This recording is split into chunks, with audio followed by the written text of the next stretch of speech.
Good afternoon, everyone. Welcome you all in our SST class. So, we are doing chapter number 3, variation in shelter. So, yesterday we have discussed about the different types of houses, right? First, the area in the area of hilly areas, the houses have sloping roofs. In the high temperature area, the roof are flat and walls are thick. Flood prone areas, stilt houses are built there, houseboats. So there are so many types of houses, and the materials that we use to build that houses are different. हम लोग जो है high temperature वाले area में रहते हैं। बिहार जो है वो हाई टेम्परेचर वाला एरिया है, जहाँ पे गर्मी ठंड दोनों बहुत ज्यादा मात्रा में पड़ती है। मतलब as compare to hilly area से तो कमी, लेकिन हाँ पड़ती है। तो यहाँ पे जो हम लोग घर बना रहे हैं वो थिक वॉल और फ्लैट रूफ के साथ बना रहे हैं, ताकि वो हमें मतलब कि बोल सकते हो कि वार्म से, धूप से, धूल से, सारे से हम लोग को प्रोटेक्ट कर सके। वैसे ही जो है, तो जो मटेरियल्स हम लोग यूज कर रहे हैं, क्वेश्चंस आता है what are the materials I use for making temporary houses और परमानेंट हाउसेस। तो क्लियर रहना चाहिए टेम्पररी हाउसेस और परमानेंट हाउसेस में क्या डिफरेंस है। Temporary houses that means a temporary, यानी कच्चा हाउस। हर्ट्स हो गए, टेंट हो गया, ठीक है। तो ये सारे क्या है, हमारे कच्चे हाउस है। और पक्का हाउस क्या होता है, जहां पे हम लोग जैसे हमारे घर में cement, bricks, iron rod, marble, tiles, इन सारी चीजों से जो घर बनता है वो परमानेंट घर होता है। तो आप यही देख लो ना, टेम्पररी और परमानेंट में ही जो मटेरियल्स यूज किए जा रहे हैं वो काफी डिफरेंट है। तो यहाँ पे तो डिफरेंसेस हो गए। अब बात करें जो हमारा चैप्टर नंबर 3 है, वेरिएशन इन शेल्टर, उसमें सबसे पहला जो है हिस्ट्री ऑफ हाउस दिया हुआ है। Okay, history of house. तो यहाँ पर सबसे पहला बात किया जा रहा है केव्स के बारे में। The earliest form of man made shelter is cave. Sorry, the earliest form of shelter for man is cave. अगर मैन मेड पूछा जा रहा है, लोगों के द्वारा बनाया, अर्ली मैन के द्वारा बनाया गया पहला घर कौन सा है, तो दैट इज हट, झोपड़ी। ओके। तो अगर अर्लीस्ट फॉर्म ऑफ शेल्टर पूछेगा तो आप केव लिखोगे, और earliest form of man made shelter पूछेगा तो यू हैव टू राइट हट। Okay.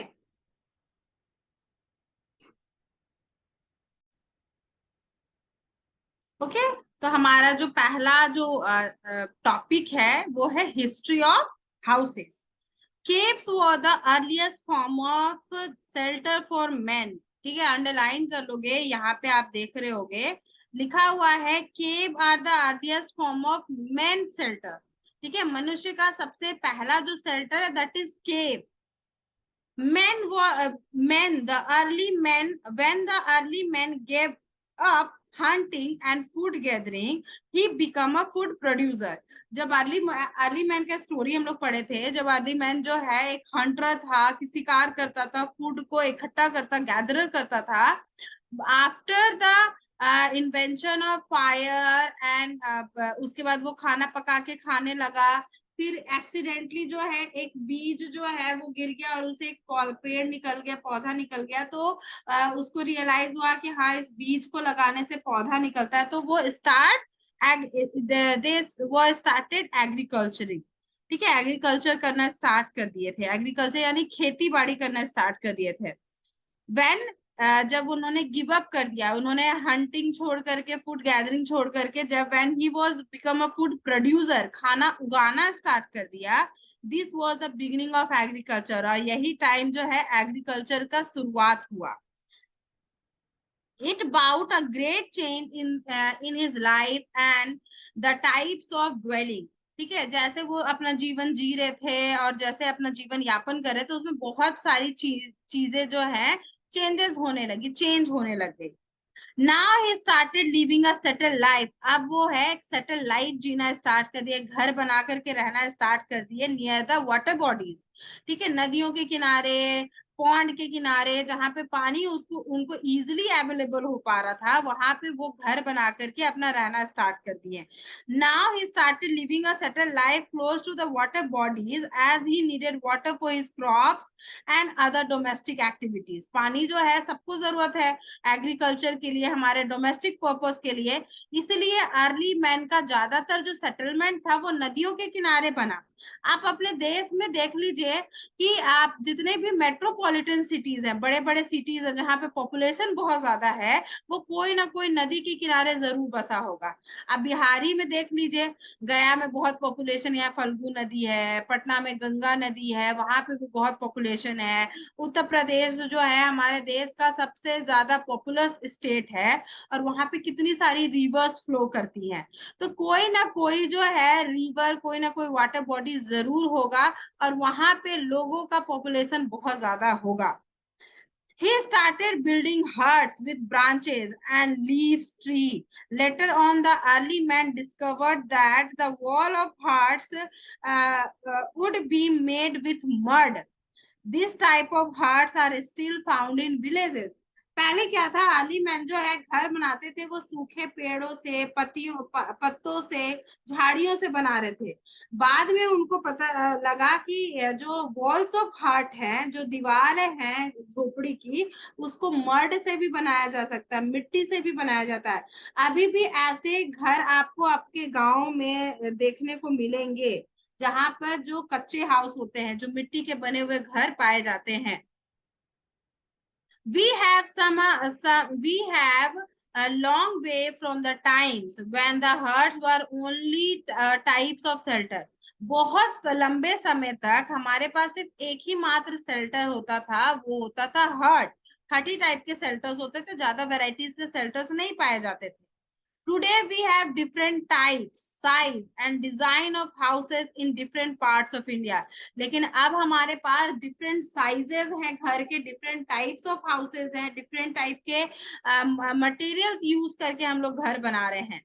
The regional variation in the houses arises from differences in the landforms, climate, material available for the building houses, and of course money that one want to spend on land and construction. आप अगर आप देख रहे हो, हम लोग यहाँ पे बात कर रहे हैं what are the factors that affect the variation of shelter.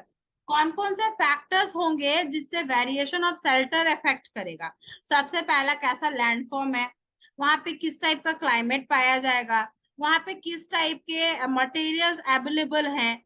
चौथा, मनी, आपके पास पैसा कितना है। मान लो मेरे पास ज्यादा पैसा नहीं है, हम ज्यादा बड़ा घर नहीं बना सकते, ज्यादा इन्वेस्टमेंट नहीं कर सकते हैं, ज्यादा ताम झाम नहीं कर सकते हैं, then it is the another one factor. ठीक है, पहला फैक्टर क्या हो गया, लैंडफॉर्म। सेकंड फैक्टर हो गया क्लाइमेट। थर्ड फैक्टर हो गया material available on that area. And fourth हो गया money that you want to spend. Clear है? These are the factors that affect the types of the houses.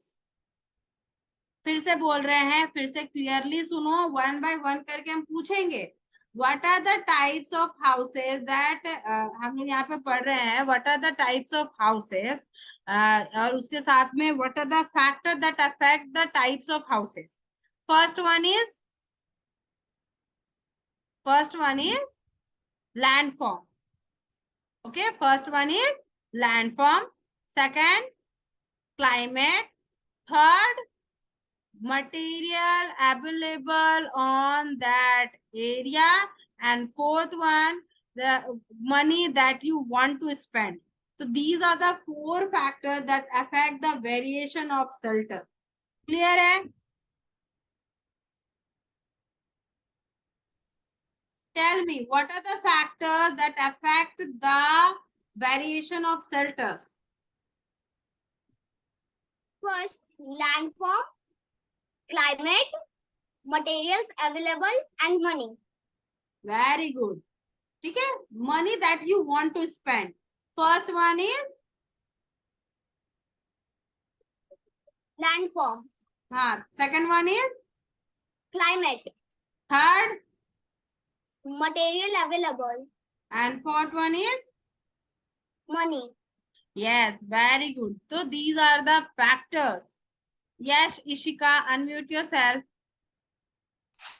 Yes, ma'am. Ishika, start your video, then answer.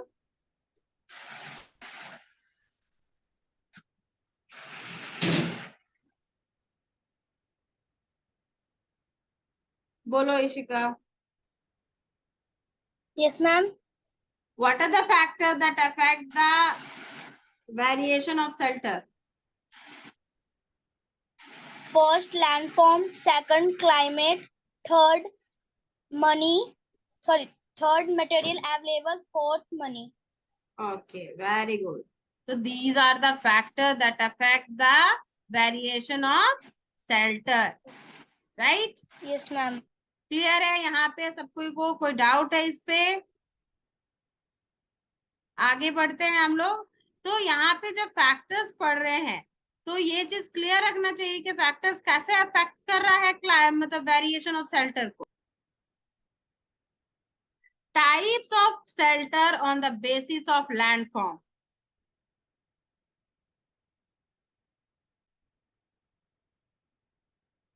The hilly areas houses are built with the sloping roofs। हम लोग कल जो है हम लोग पढ़े थे उसमें आप लोग क्लियरली अच्छे से समझ गए होंगे कि हिली एरियाज में जो हाउसेस बनाए जाते हैं जो उसके रूफ होते हैं वो कैसे होते हैं, स्लोपिंग्स होते हैं। It help the snow and rain to side off without damaging the roof. Such houses are found in the Srinagar and Shimla. ठीक है, ये कुछ एक दो पर्टिकुलर कोई रीजंस के कोई क्षेत्र के बारे में आपको बता रहा है। Types of houses on the basis of shelter में पहला है कि जो हिली एरियाज में जो हाउसेज बनाए जाते हैं उनके जो रूफ होते हैं वो स्लोपिंग होते हैं। क्यों? ताकि वहां पे स्नो और जो रेन होता है वो इजिली स्लाइड आउट हो सके, वो इजिली गिर जाए। वरना वहां पे जमा होता चला जाएगा, फ्लैट रूफ रहेगा तो वो लेयर बाय लेयर जमा होती चली जाएगी और उससे क्या होगा, हमारा जो रूफ होगा, जो छत होगा वो डैमेज होता चला जाएगा। ठीक है, इसलिए श्रीनगर शिमला वगैरह में आप जो कभी घूमने गए होगे तो आप देखे होंगे कि वहां के जो रूफ होते हैं वो कैसे होते हैं, तो स्लोपिंग होते हैं। The houses here are mainly made up of cement, bricks and wood. वहां के जो हाउसेस होते हैं वो मेनली सीमेंट, ब्रिक्स और वुड से बने हुए होते हैं। अब बात कर रहे हैं in plain areas. In plain areas, houses are built with thick walls and flat roof to keep them cool in summer। गर्मियों के टाइम पे मतलब ठंडा रखने के लिए घर जो है, हमारे जो दीवार होती है वो थिक बनाई जाती है और जो रूफ होता है वो फ्लैट होती है। The material of constructions are mainly cement bricks। ठीक है, सीमेंट ब्रिक्स, आयरन रॉड, ये सारी चीजों से हम अपने घर बनाते हैं। Mainly people sleep on a flat roof while summer से roof in a region of high temperature like Rajasthan. हाँ, गर्मियों के टाइम पे जो है हम लोग छत पे चले जाते हैं सोने के लिए। हाँ, राजस्थान वगैरह या बिहार में हम लोग भी अपने गर्मियों के टाइम पे जो है छत पे सोने के लिए चले जाते हैं। हाँ, ठीक है, तो ये हो गया। इन अब बात कर रहे हैं हम लोग हाई राइज अपार्टमेंट की। In cities high rise apartment building flats are common because of the limited land and large population. अब धीरे धीरे पॉपुलेशन बढ़ता चला जा रहा है, लोगों की क्वांटिटी एकदम डे बाय डे बढ़ती चली जा रही है, तो लोग रहेंगे कहाँ, जगह कहाँ है? तो हाई राइज अपार्टमेंट का इसी तरीके से जन्म हुआ। उसमें क्या लिमिटेड लैंड है, मान लो कि 1300 स्क्वायर फीट जमीन है, उसपे जो है एक तल्ला, 1 floor, 2nd floor, 3rd floor, 4th floor, मतलब कि जब तक वहां है हम लोग कंस्ट्रक्शन उस पर कर ले रहे हैं। तो हाई राइज अपार्टमेंट क्यों बनाए जाते हैं? क्योंकि वो लिमिटेड लैंड, वहां पे बहुत ज्यादा पॉपुलेशन है, लोगों के पास उतना स्पेस नहीं है कि वो इंडिविजुअल घर बना पाए। इसलिए लोग जो है हाई राइज अपार्टमेंट बनाते हैं जहाँ पे नंबर ऑफ पीपल जो है एक साथ रहते हैं, लिमिटेड लैंड है और उसमें ह्यूज पॉपुलेशन, बहुत लार्ज क्वांटिटी में लोग रह पाते हैं। ओके, तो ये बहुत इंपॉर्टेंट इस चैप्टर का टॉपिक है, high rise apartment. Advantage of high rise apartment, what are the advantage of high rise apartment? तो first, it is built on the limited land and huge population can live on that. ठीक है, limited land पे वो construction होता है और बहुत ज्यादा मात्रा में लोग वहां रह पाते हैं. तो ये हो गया हमारा हिली एरियाज और प्लेन एरियाज के बारे में discussion. Now in a coastal area, समुद्र के किनारे, नदियों के किनारे जो घर होता है वो कैसा होता है? In the flood prone areas, houses are made a few feet above the ground level to keep them dry. Stilt house, जमीन के कुछ फीट ऊपर बनाया जाता है. कल भी आपके डायग्राम में हम बनाए थे, यहाँ पे आप लोग देख सकते हो कि घर जो है वो जमीन के कुछ फीट ऊपर बना हुआ होगा.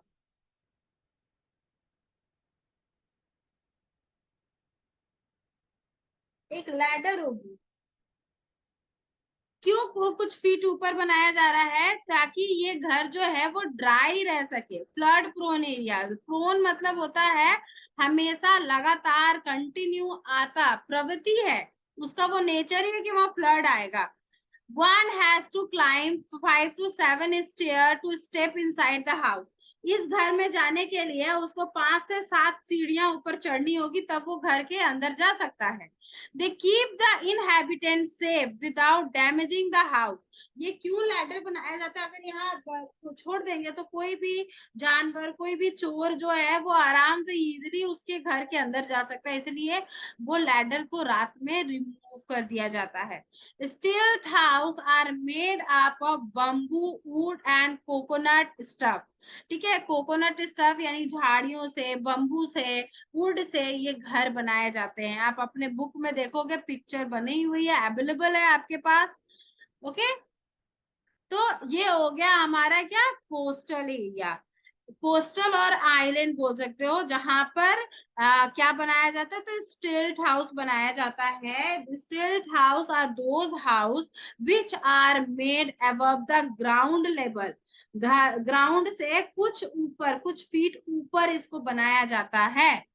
ओके, तो ये हो गया हमारा स्टिल्ट हाउस. अगर पूछा जाए कि what are the materials are used for making stilt house, then you have to write bamboo, wood, coconut stuff, dry leaves. तो ये हमारे हो गए प्रोन एरियाज के, अर्थ फ्लड प्रोन एरियाज के. Do you know houses in the earthquake area? Earthquake prone areas यानी ऐसा जहां पे ऐसा एरिया जहां पे अर्थक्वेक लगातार आता है, जैसे जापान. जापान में अर्थक्वेक हमेशा आता है, इसलिए वहां के लोग जो है अपने घर बम्बू और वुड से बनाते हैं, लकड़ियों और बम्बू से बनाते हैं. अर्थक्वेक आया, मेरा घर डैमेज हो गया, टूट गया, गिर गया, तो उसको बनाने में तो हमको बहुत टाइम लग जाएगा. इसलिए जापान के लोग जो है अपने घर वुड और बम्बू से बनाते हैं कि अगर वो टूटेगा भी तो कोई लोगों को ज्यादा नुकसान भी नहीं होगा और उसको बनाने में ज्यादा खर्च भी नहीं होगा. ठीक है, चलिए आज कोस्टल एरियाज तक ही हम रखेंगे. नेक्स्ट टॉपिक जो है हमारा कल ऑफलाइन क्लासेस में हम लोग डिस्कस करेंगे. ठीक है, आप लोग इसके ऑब्जेक्टिव क्वेश्चन खुद से करने की कोशिश करोगे, राइट? खुद से करके आने की कोशिश करोगे और हम कल डिस्कस करेंगे.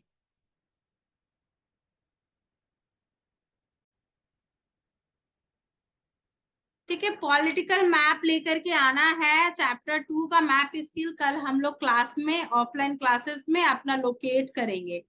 आगे का नेक्स्ट जो होमवर्क है वो है आपका do the objective of chapter number 3 in your book. Book में करके आओगे और 1 by 1 जो है वो हम कल पूछेंगे. आज के लिए फिर हम यही ओवर करते हैं. Bye bye everyone, have a good day.